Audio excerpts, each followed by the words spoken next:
All right, so today we're going to be talking about the Mauga problem. I actually wanted to spend a little bit more time with him, play him, and get a better feel for him before I give my feedback on this hero.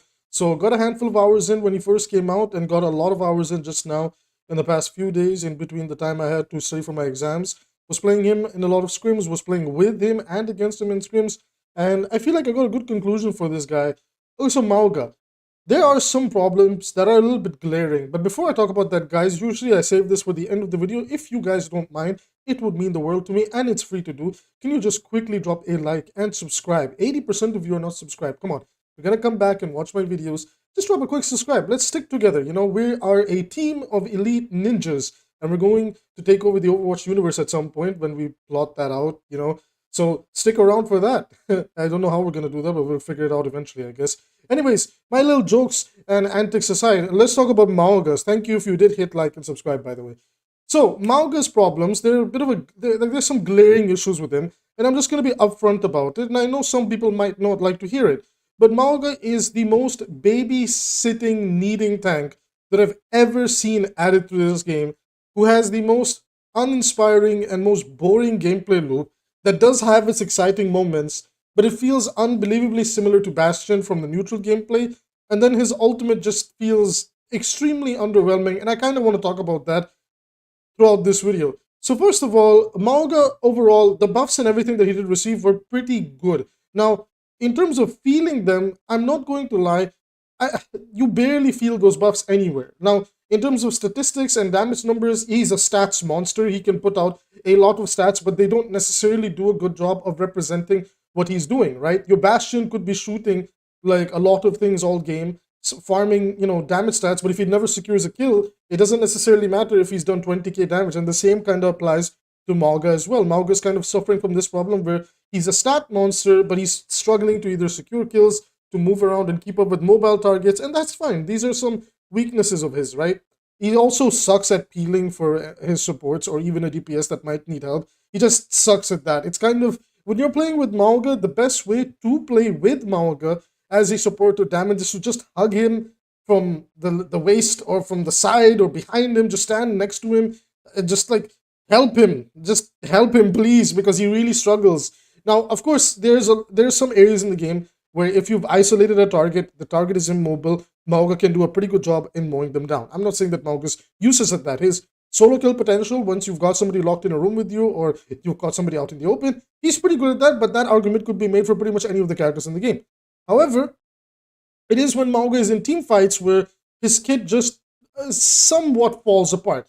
It feels like it really excels after you take down the other tank and the rest of the enemy team if they don't have Ana, Zen, or Kiriko. It just feels like they just fall over against the Mauga pick when you can take out the other tank.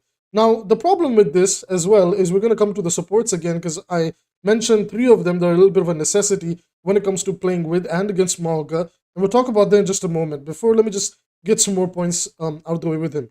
Now, Mauga, his overdrive, his ability to allow people to steal, to live steal with him, I really like this ability. It's very fun. And for me personally, with what we were doing, one of the things I was really happy about is that it made Reaper feel like an unstoppable tank in that duration that you could do it. Trust me, it's such a silly buff for Reaper because he's doing almost 100% plus lifesteal with Mauga's lifesteal and his own lifesteal, you know, kind of stacking together. That doesn't mean Reaper needs a nerf. I think it's okay. I think it's a fun mechanic. But it does create some silly scenarios, you know. You don't feel it that much, but sometimes it does come up and you're like, oh, that's a bit silly, right?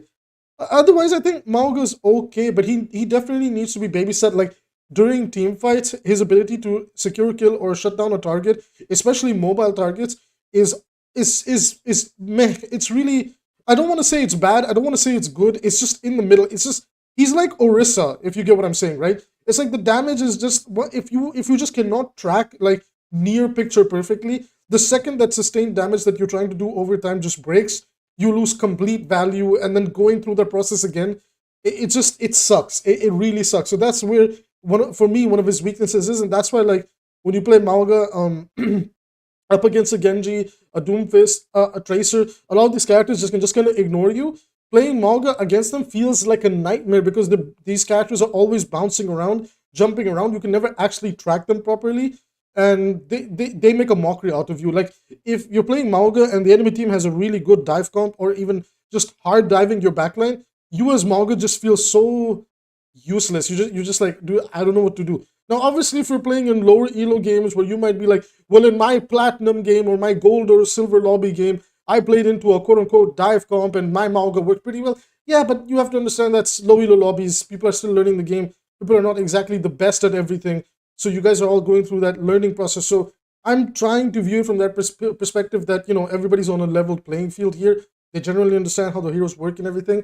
So at least in my opinion, from that POV, from the scrims that I did, from the quick play games that I got in, that's what I feel like. Now, on the screen, you'll see some footage over here. I was dominating the match in the first half of this Nepal game, and then we ended up on the second area, and this is what proved my suspicion correct, because so far, all I had been doing was testing Mauga in a lot of these settings where I had coordinated play. Now, once I had this uncoordinated play over here, after the first map, my team decided to split a lot. My DPS were just running away from me, taking aggressive off angles. My supports were a little bit, bloodthirsty. They got a bit cocky. And every time during this second round, I was so easily isolated. I had nowhere to go. Like, really, you need both supports behind you to be able to stay alive and then draw a fight out against the other tank that might be trying to, punish you, or like tickle away a DPS that might be on you, or something like that. And then the worst part is that to have help in that department to do that extra damage, you need another damage dealer with you, focusing the same target with you. Really, it's weird because I actually feel like Orisa's a little bit more consistent when it comes to securing kills than Mauga might be. Because he just has a better ultimate, in my opinion. Again, all of this is my own opinion. You guys are more than, I'd be more than happy to read your take down below. Keep it respectful and keep it civil, please. Okay, let's not devolve into degeneracy down there. So, in my experience at least, I actually felt like, at least me personally, because I'm good with projectiles and things like that, and my hit scan is pretty decent too, that I felt like, securing kills with Orisa sometimes felt easier than Mauga. Orisa is also not that bad into Mauga either, because of how her Fortify works and how she can deny so much of his advantage with the way that she can negate his negative effects on herself personally. And just the fact that her javelin spin, her javelin throw as well, can just cut off that angle that Mauga might need to actually melt the Orisa. So Mauga against the Orisa matchup is pretty much a skill matchup, I'd say. But another matchup that I think favors one particular tank, and I will give credit where it's due, the developers were right about this. Roadhog does a fantastic job of bullying Mauga. Like, if you're playing Mauga, Hog is so good into him. Like, I would make a slight argument that it could be a skill matchup, but if you get hooked, you get brought into the pig pen, dude, you are in the doghouse. Not even the doghouse, you're in the pig's house, and you're about to get oinked on. Okay, like, you are getting oinked on. There's nothing you can do. You're getting hooked. You're getting cooked, and you need help. You need a Suzu. You need the Ana heal to get out of there. Otherwise, that Roadhog, all those pellets. It's almost like the circle of pellets where Roadhog's shot go. Like, they designed it to be as big as Mauga, so everything hits like a brick wall, right? And then you don't even account for the fact that, let's say, when people see you playing Mauga, I've never seen people insta swap to counters as fast as I have seen in quick play, at least. When they see a Mauga, like, as soon as they see a Mauga on the enemy team, they're just like instantly, okay, Sombra, okay, Bastion, okay, Torbjorn, and they're just firing into you so quickly. They're stealing your abilities from you with the Sombra, and my goodness, it can feel so frustrating to play this character without the support line that can benefit him. And this brings me to the final problem with Mauga that, we talked about some of the frustrations with how he deals with tanks and DPS.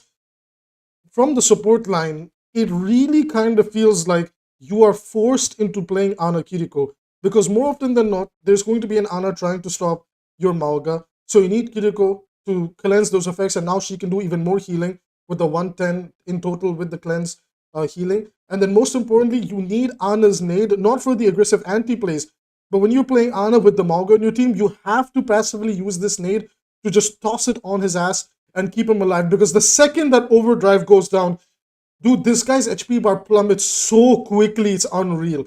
It's unreal. Even if they're not playing something like Bastion or something like that, if you don't have some form of high healing composition, right, that HP bar plummets so quick, it's insane. I was like, maybe it's not that bad. I tried to play a composition with a Mercy Moira comp, and dude, I was gone. I blinked and my HP bar was gone. And then in the same game, I asked those supports, can you do me a favor? Can you like just maybe play Ana Moira? And then the overall healing output went up because obviously Ana's nade. So for me personally, it's like if you're playing Mauga, you need BAP or Ana, and you need Kiriko, right? Like it's just one of those things where it's like it's not fair on the support because it feels like the supports are forced to play those characters, right? And this was a problem that I talked about earlier. And some smartasses in the comments were like, no, you don't have to pick around the Mauga, blah blah blah blah blah. And it's like, no, you kind of have to pick around Mauga, at least for supports especially, because if you don't, this guy is feeding on cooldown, and the random guy that's playing Mauga in your lobby, he's ego playing the hero. He's not going to swap. So if you want your experience to be better, you have to go on a Kiriko. Really, I've tried so many different combinations. The best one that I landed on was Ana Kiriko. Ana's nade is also pretty good in combo with the cage fight, and Kiriko just is amazing with him in general because of her ult and the synergy Mauga has with that. Nano Boost on Mauga is actually pretty lethal. Man, the list goes on as to there are some positives to Mauga and the way he interacts with the game. Because I'm not going to lie, he's a little bit of an overly simplified character. He's pretty much Bastion in the tank role. I'm not going to lie, and the problems with him are a little bit more than there's more bads than there are good with what Mauga brings to the table. And even Junker Queen doesn't do that bad of a job with her new spread change. Junker Queen has a pretty good time against him, and I'm not going to lie, cage fight is still such a weird ultimate. It feels like a old Orisa bongo where it's just number one, it's underwhelming to use. You don't have this any insane feeling of yes, I'm about to make my big play, as opposed to if you were throwing an Earth Shatter, a Grav, like a Roadhog ult, even like a Diva Bomb. There's these feelings of damn, I'm about to pop off. Yeah, Mauga, when you cage fight, you're kind of scared. You're like, yeah, I think I'm gonna die here. I feel like I'm going to get screwed over in the next 5 nanoseconds if I don't capitalize on 1 or 2 picks immediately. So Mauga, I like his addition. I just feel like the hero by himself is a little weak.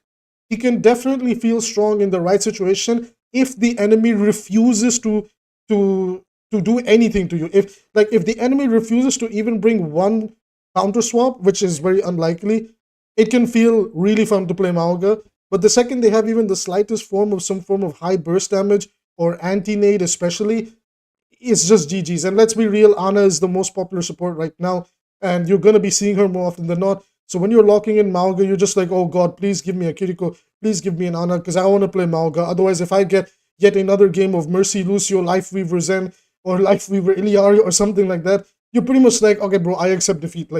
I guess I will play Mauga, do my best, but yeah, he just needs a lot of help. And if the supports are kind of lacking in healing, you pray to God that the DPS that you're playing with, they can do a really quick job of bursting down the targets that could be pressuring you. So Mauga, really big hitbox. I feel like in Overwatch 2, we're having a lot of hitbox problems. The new hero design team just are a little bit struggling to find the sweet spot. But I hope they're able to find it soon. And I really like Mauga, but I'm not going to lie. In terms of all the hero releases that we've had in Overwatch 2, I think for me, he is the most underwhelming one.